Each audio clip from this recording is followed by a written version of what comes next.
हाय, मैं आशुतोष सिंह आप सभी बच्चों का इस केमिस्ट्री की ऑनलाइन क्लास में एक बार फिर से स्वागत करता हूं।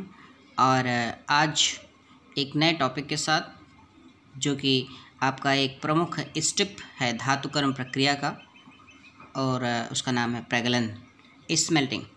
तो प्रगलन कौन सी प्रक्रिया है, इसमें किस प्रकार की अशुद्धि दूर की जाती है, वो सभी आप इस टॉपिक के अंतर्गत जानेंगे। तो आपको ये देखना है कि प्रगलन शब्द का मतलब होता है गलाना। इसमें करते क्या है, इसमें अयस्क जो हमें प्राप्त होता है पिछली प्रक्रियाओं के दौरान, उसमें हम उचित गालक मिलाकर उसे उच्च ताप पर गर्म करते हैं, जिससे कि गालक जो होता है वो अशुद्धियों को, अघुलनशील अशुद्धियों को गलित अवस्था में बदल देता है और इस प्रकार से वो अशुद्धि दूर की जाती है।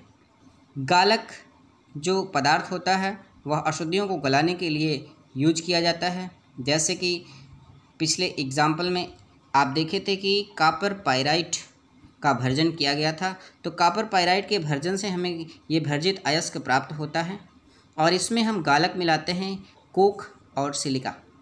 कोक और सिलिका ये दोनों इस भर्जित अयस्क से क्रिया करते हैं।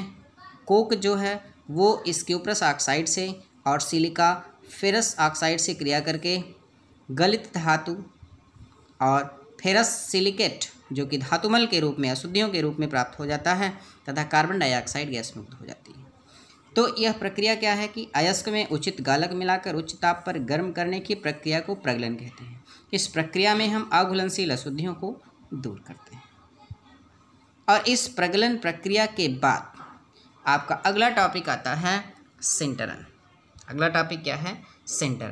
सिंटरन आपका, जैसा कि पीछे बताया गया था कि ये पहले पद का अपोजिट होता है। इसमें हम उपरोक्त सभी प्रक्रियाओं के दौरान जो धातु के छोटे छोटे कण प्राप्त करते हैं, उन्हीं कणों को बड़े कणों में बदल देते हैं। तो उपरोक्त प्रक्रमों से प्राप्त धातु के छोटे छोटे कणों को बड़े कणों में बदलने की प्रक्रिया सिंटरन कहलाती है। तो इस प्रकार इतने पदों में हमारा धातु कर्म प्रक्रिया पूर्ण होती है। और धातु कर्म से जो धातु हमें प्राप्त होती है वो भी 100% शुद्ध नहीं होती है, पूर्ण रूप से शुद्ध नहीं होती है, जिसमें कि लगभग 1 से 2% की अशुद्धियाँ शेष रह जाती हैं और जिन्हें हम दूर करते हैं शोधन के द्वारा। तो अगला टॉपिक हमारे सामने आता है धातुओं का शोधन। धातुओं के शोधन की डेफिनेशन की बात करते हैं तो धातु निष्कर्षण से प्राप्त धातु में कुछ अशुद्धियाँ शेष रह जाती हैं। इन अशुद्धियों को दूर करने की प्रक्रिया धातुओं का शोधन कहलाती है। अब धातुओं के शोधन की विभिन्न प्रक्रियाएं होती हैं, विभिन्न प्रकार से हम धातुओं को शोधित करते हैं। जैसे कि सबसे पहली और सबसे मुख्य विधि आती है विद्युत अपघटनी विधि। विद्युत अपघटनी विधि में आपको होता क्या है देखना है इसमें कि इसमें करते क्या है, धातुओं के शोधन की यह मुख्य विधि है, सबसे मुख्य विधि है। इस विधि में अशुद्ध धातु का एनोड तथा कैथोड आपको पता होगा विद्युत अपघटन प्रक्रिया में प्रयुक्त होते हैं। तो इस विधि में अशुद्ध धातु का एनोड बनाते हैं तथा शुद्ध धातु का कैथोड बनाकर धातु के लवण के जलीय विलयन में विद्युत अपघटन करते हैं। विद्युत अपघटन करने पर एनोड जो है वो घुलने लगता है। आप जानते होंगे एनोड पर ऑक्सीकरण होता है तो एनोड घुलने लगता है और वहाँ से जो धातु आयन प्राप्त होते हैं वो कैथोड पर जमा हो जाते हैं तथा अशुद्धियाँ जो होती हैं वो एनोड के नीचे जो है एनोड मड के रूप में एकत्र हो जाती हैं और इस प्रकार हम शुद्ध धातु प्राप्त कर लेते हैं। और इस प्रकार लगभग हमें 99.98% शुद्ध धातु प्राप्त होती है। यह हमारी प्रमुख प्रक्रिया है विद्युत अपघटनी विधि। इसके बाद हम चलते हैं अगले प्रक्रम की तरफ, जो कि आपका आता है मांड प्रक्रम, मांड प्रोसेस। अब ये विधियाँ जो हैं वो विशेष धातुओं के लिए यूज की जाती हैं। जैसे कि इस विधि द्वारा हम निकल धातु का शोधन करते हैं। इस विधि में करते क्या है, अशुद्ध निकिल को हम कार्बन मोनोऑक्साइड के साथ गर्म करते हैं, जिससे वाष्पशील निकिल कार्बोनिल यौगिक बनता है और उससे जब हम उच्च ताप पर गर्म करते हैं तो वह अपघटित हो जाता है और शुद्ध निकिल हमें दे देता है। जैसा कि इसका एग्जाम्पल आपके सामने है, यह हमारा अशुद्ध निकिल है और अशुद्ध निकिल में हमने कार्बन मोनोऑक्साइड प्रवाहित करके उसे गर्म करते हैं और हम वाष्पशील निकिल कार्बोनिल बनता है, जिसे हम उच्च ताप पर गर्म करते हैं तो कार्बन मोनोऑक्साइड फिर से अलग हो जाती है और हमें शुद्ध निकिल प्राप्त होता है। और इसी पद में अगले प्रक्रिया आती है van Arkel process, van Arkel प्रक्रम।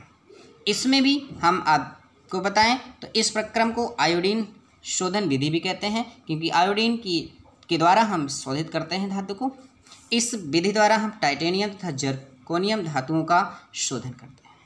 इस विधि में अशुद्ध धातु को निर्वात ट्यूब में आयोडीन के साथ गर्म करते हैं, जिससे वाष्पशील आयोडाइड प्राप्त होता है, जिसे हम टंगस्टन फिलामेंट की उपस्थिति में उच्च ताप पर गर्म करते हैं और शुद्ध धातु जो होती है वो फिलामेंट पर एकत्र हो जाती है।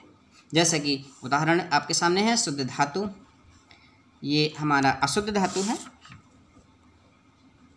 ये अशुद्ध टाइटेनियम धातु है और आयोडीन के साथ इसे हम गर्म करते हैं लगभग 50 से 80 डिग्री सेंटीग्रेड ताप पर, जो कि हमें वाष्पशील आयोडाइड प्राप्त होता है और उसे उच्च ताप पर लगभग 1800 डिग्री सेंटीग्रेड ताप पर गर्म करते हैं तो ये आयोडीन जो है वो अलग हो जाता है और शुद्ध धनिक धातु हमें प्राप्त हो जाती है। ये हमारी वॉन अर्कल प्रक्रिया होती है। इसके बाद एक और प्रक्रिया हम देखते हैं तो वर्ण लेखन। अगली प्रक्रिया हमारे सामने क्या है? वर्ण लेखन। वर्ण लेखन देखो, इस प्रक्रिया को सबसे पहले दिया किसने था कि रसियन वनस्पतिज्ञ माइकल स्वेट नामक वैज्ञानिक ने इससे दिया था। और किस आधार पर दिया था? वर्णात्मक अधिशोषण के पर आधारित यह एक प्रक्रिया है। इसके द्वारा हम यौगिकों का शोधन भी करते हैं, उसकी पहचान भी करते हैं तथा मिश्रणों के पृथक्करण की भी एक यह प्रमुख विधि होती है। इसे हम क्या कहते हैं? इस विधि को हम वर्ण लेखन कहते हैं। तो इसकी डेफिनेशन आपके सामने है कि रसियन वनस्पतिज्ञ माइकल स्वेट ने वर्णात्मक अधिशोषण पर आधारित एक विधि दी, यौगिकों के शोधन की, पहचान की और मिश्रणों के पृथक्करण की, जिस विधि को हम वर्ण लेखन कहते हैं।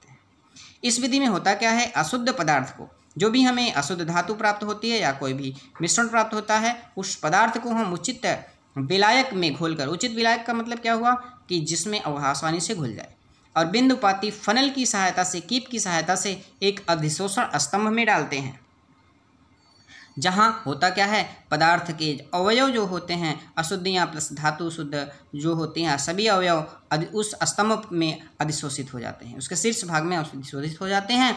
और इन भागों को, इन अवयवों को हम क्रोमैटोग्राम कहते हैं।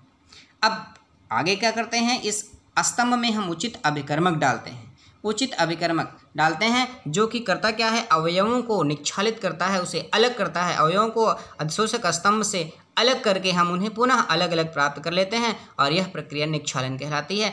तो ये पूरी प्रक्रिया आपकी वर्ण लेखन कहलाती है। अब इसको हम डिटेल्स में आपको इस चित्र के जरिए बता रहे हैं, जो कि आपकी बुक में 294 पृष्ठ पर 6.9 चित्र का आता है।